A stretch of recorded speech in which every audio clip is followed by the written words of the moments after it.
Hello everyone. आज हम respiration के अंदर आगे टॉपिक पढ़ेंगे। देखिए, कल हमने सबसे पहले वाली वीडियो में ब्रीदिंग एंड रेस्पिरेशन के बीच में डिफरेंस देखा था। देन हमने रेस्पिरेटरी ऑर्गन्स के बारे में देखा था कि किस किस फाइलम के अंदर किस किस तरह का रेस्पिरेटरी ऑर्गन्स होते हैं या ठीक है स्ट्रक्चर्स होती हैं। आज हम पढ़ेंगे ह्यूमन रेस्पिरेटरी सिस्टम के बारे में। तो आज हमने अकॉर्डिंग टू एनसीईआरटी हमने ये 2 टॉपिक कवर कर लिए थे। आज हम ह्यूमन रेस्पिरेटरी सिस्टम के बारे में पढ़ेंगे। देखिए, आज अब आगे है कि अब हम आगे पढ़ेंगे कि अकॉर्डिंग टू जीएस कार्टर के अकॉर्डिंग जो स्टेजेस ऑफ रेस्पिरेशन कितनी है, तो 3 तरह की होती हैं। नंबर 1 पे एक्सटर्नल रेस्पिरेशन जिसको वेंटिलेशन भी बोलते हैं, number 2 internal respiration, number 3 cellular respiration. External respiration जो होता है वो उसके नाम ही डिफाइन कर रहा है।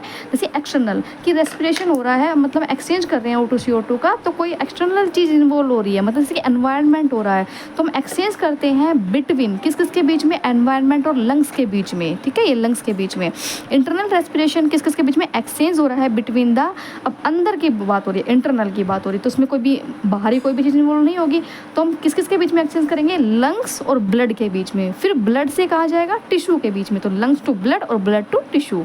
देन सेलुलर रेस्पिरेशन, जैसे जो हमने O2 ली है, अब उस O2 का यूज करके ब्रेक डाउन हो रहा है ग्लूकोज का, तो ATP प्रोड्यूस होगी, CO2 और H2O। ठीक है, ये स्टेजेस ऑफ रेस्पिरेशन है according to GS Carter. Then हम पढ़ेंगे human respiratory system. Human respiratory system के अंदर देखिए, नोज़ है, नेज़ल फेरेंक्स है, नेज़ल पैसेज है, ट्रैकिया है, लंग्स है, लेरेंक्स है। हम इन सभी चीज़ों के बारे में पढ़ेंगे। सबसे पहले हम नोज़ देखते हैं। नोज़ के पास में 2 नोस्ट्रिल होते हैं, मतलब 2 छिद्र होते हैं, जिसको डिराइनस कंडीशन बोलते हैं इन बायोलॉजिकल टर्म्स। डिराइनस कंडीशन जिसमें 2 छिद्र होते हैं। नोट देखिए, एक साइक्लोस्टोमेटा और एक पेट्रोमाइजोन इसी का पार्ट्स है। साइक्लोस्टोमेटा के अंदर जो ये जोलेस जो होते हैं एनिमल्स हैं, जोलेस, उन्हीं के बारे में, ये मोनोराइनस कंडीशन होती है इनके अंदर, मतलब एक ही छिद्र होता है इनके अंदर। ठीक है, फिर नेजल हेयर वो प्रेजेंट होते हैं, विब्रेसी बोलते हैं जिसको, ऑयल ग्लैंड प्रेजेंट होते हैं, सेबेसियस ग्लैंड जो स्क्रीट करती हैं। ठीक है, फिर अब सेकंड पे पढ़ेंगे नेजल पैसेज। नेजल पैसेज क्या होता है, एग्जाम पॉइंट ऑफ व्यू से एक सबसे इंपॉर्टेंट चीज़ होती है कि जो नेजल पैसेज होते हैं वो किससे लाइंड होते हैं, lined by pseudo stratified ciliated columnar glandular epithelium. ठीक है, नेजल पासेस के अंदर ही ओल्फैक्टरी एपिथीलियम होते हैं जो ऑडर स्मेल को डिटेक्ट करती हैं। ये न्यूरॉन्स हमारी बाईपोलर न्यूरॉन्स होती हैं, जैसे कि एक सेल बॉडी है उसमें से 2 न्यूरॉन्स निकली है। देखो, एक जो है, एक वाली जो न्यूरॉन है वो ट्रैप करेगी ओडोरेंट को, मतलब वो स्मेल, ठीक है, वो स्मेल करेगी और उस सिग्नल कहाँ देगी, ओल्फैक्टरी म्यूकोजा को सिग्नल पहुँचाएगी। और फिर जो दूसरी न्यूरॉन है वो इलेक्ट्रिक सिग्नल देगी और फिर सिग्नल कहाँ पे सेंड करेगी, ओल्फैक्टरी बल्ब ले। लेकिन ये 2 तरह के न्यूरोसेंसरी सिस्टम्स होते हैं हमारे पास में। ये होता है ओल्फैक्टरी म्यूकोजा, ओल्फैक्टरी बल्ब। अब देखिए, अब हम पढ़ते हैं लैरिंक्स के बारे में। ठीक है, अब हम पढ़ते हैं लैरिंक्स के बारे में। लैरिंक्स जो होता है पूरा कार्टिलेजिनियस सेगमेंट्स होता है ये, और लैरिंक्स को हम बोलते हैं साउंड बॉक्स। क्या बोलते हैं इसको, साउंड बॉक्स। ठीक है, इसमें कार्टिलेज प्रेजेंट होती हैं बहुत तरह की। देखिए, जैसे कि एक हमारे, अगर हम ऐसे देखें, ये हमारा है लैरिंक्स। एक हम इसका फ्रंट व्यू देखते हैं और एक हम देखते हैं इसका बैक व्यू। ठीक है, फ्रंट व्यू और बैक व्यू। देखिए, फ्रंट व्यू के अंदर क्या होता है, थायरॉइड कार्टिलेज फ्रंट व्यू और सिकोइड कार्टिलेज, ये दोनों हाईलाइन कार्टिलेज की बनी होती हैं। और बैक व्यू में हमें ये और भी तरह के कार्टिलेज दिखते हैं, जैसे कि ये है सिकोइड कार्टिलेज, ये कंप्लीट रिंग बनाती है और ये सिंगल होती है। और फिर उसके ऊपर होते हैं आर्टिनोइड कार्टिलेज, ये केवल ऐसी कार्टिलेज होती है जो मूव करती है। And the third one is cartilage of Santorini. सभी कार्टिलेज होती है वो हाईलाइन कार्टिलेज होती है एक्सेप्ट कार्टिलेज ऑफ सेंटोनिनी। जो कार्टिलेज ऑफ सेंटोनिनी होती है वो किसकी, इलास्टिक कार्टिलेज की बनी होती है। ठीक है, ये हमने front view and back view दोनों तरह के देखा है। जो हमारा लैरिंक्स होता है, साउंड बॉक्स होता है, उस अब इसमें क्या है, देखो, इसमें वोकल कॉर्ड प्रेजेंट होते हैं, एक पेयर वोकल कॉर्ड, वो भी हाईलाइन कार्टिलेज का बना होता है वोकल कॉर्ड भी। जो ये आगे एक एक्सटर्नल आउट से, मतलब अपने एक्सटर्नल ग्रोथ से देखी है ना, ये एडम एप्पल्स होता है, ये मेल के अंदर मिलता है। ठीक है, यहाँ से साउंड प्रोड्यूस होती है, मेल के अंदर दिखने को मिलेगा, क्योंकि मेल के अंदर टेस्टोस्टेरोन हार्मोन होता है। टेस्टोस्टेरोन हार्मोन ही एडम एप्पल्स पे काम करता है। ठीक है, तो इसलिए हमें मेल्स में दिखता है एडम एप्पल्स। एडम एप्पल जो होता है ना, वो larger in male due to testosterone hormones. ठीक है, अब हम पढ़ेंगे ट्रैकिया के बारे में। अब हमने नोज़ के बारे में पढ़ लिया, नेज़ल पैसेज के बारे में पढ़ लिया, लैरिंक्स के बारे में पढ़ लिया। अब हम ट्रैकिया के बारे में पढ़ेंगे। जो ट्रैकिया होती है वो होती है वाइंड पाइप।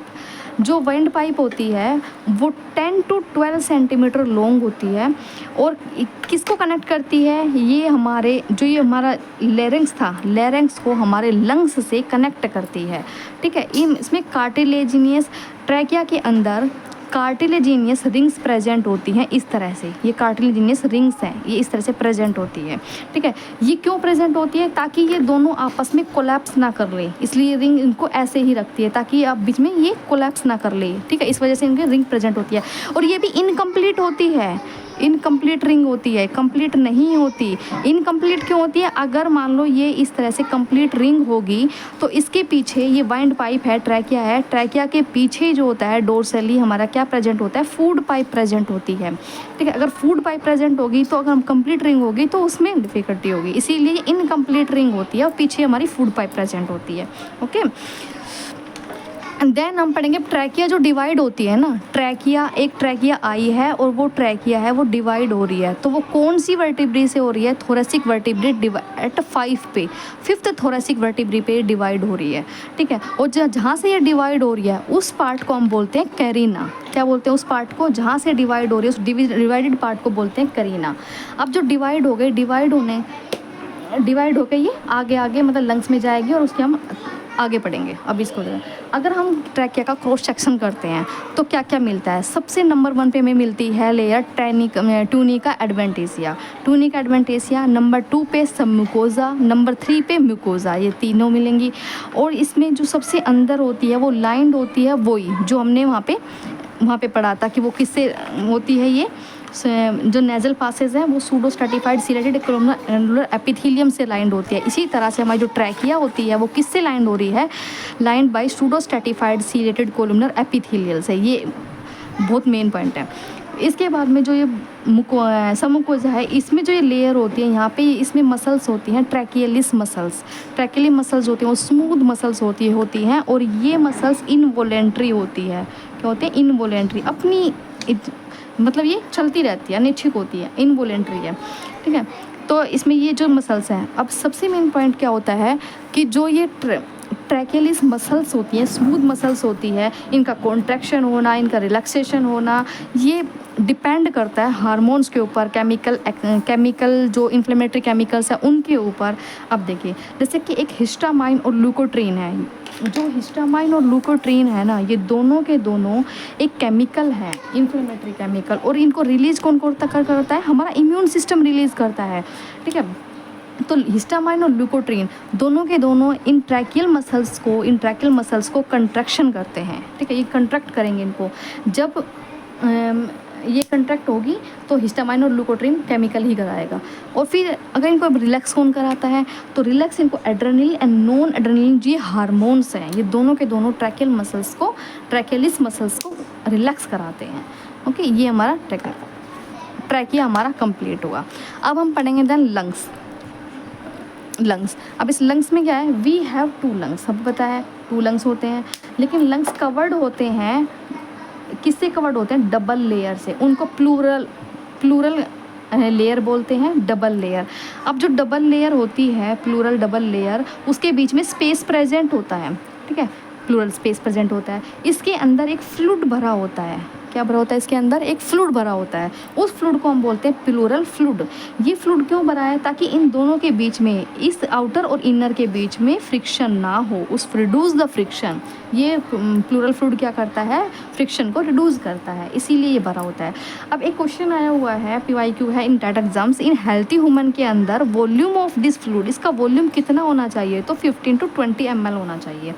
ठीक है, अब हमने लंग्स में पढ़ा कि जो लंग्स होते हैं हमारे 2 होते हैं, राइट लंग्स, लेफ्ट लंग्स। अब हम देखते हैं राइट लंग्स और लेफ्ट लंग्स।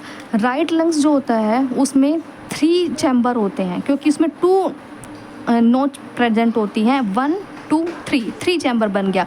और लेफ्ट वाले के अंदर, देखिए राइट वाले के अंदर ये 1 2 3 चैम्बर हो गए, और इसके अंदर सिर्फ 1 और 2, लेफ़्ट के अंदर 2 ही प्रेजेंट होते हैं, तो छोटा हुआ, लेफ़्ट वाला थोड़ा छोटा है और राइट वाला बड़ा है लंग्स, ठीक है। और इसके अंदर एक कार्डियक नोच भी प्रेजेंट होती है लेफ़्ट के अंदर, हार्ट ने यहाँ पे कार्डियक नोच के अंदर हार्ट प्रेजेंट होता है, तो हार्ट ने भी अपनी जगह लेफ्ट वाले में बना रखी है, तो ऑब्वियसली है वो छोटा हुआ, उसमें टू ही पार्ट हो गए, कार्डियक नोच भी है, उसमें हार्ट भी प्रेजेंट होता है और इसलिए वो छोटा साइज़ में, ठीक है।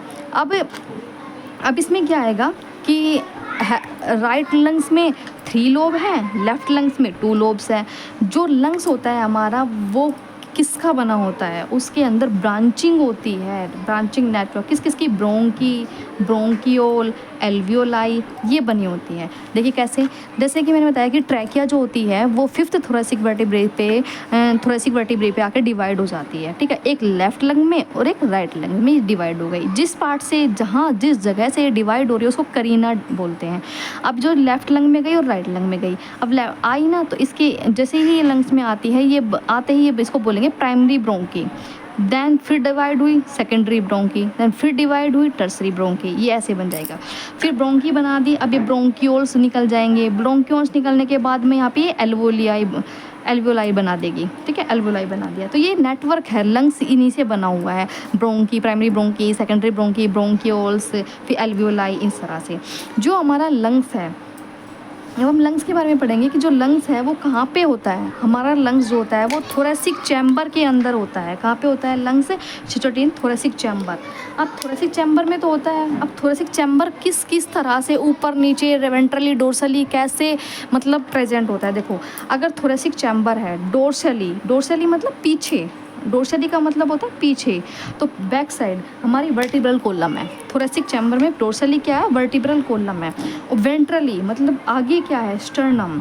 देन लेटरली क्या है? हमारे यहाँ पे रिब्स हैं। और लोअर साइड पे क्या है? डायफ्राम प्रेजेंट है। डायफ्राम कैसा होता है? डोम शेप का होता है ऐसे, ठीक है। तो यहाँ से लंग्स हमारा कंप्लीट हुआ। अब हम इसके आगे नेक्स्ट वीडियो में पढ़ते हैं। Thank you so much.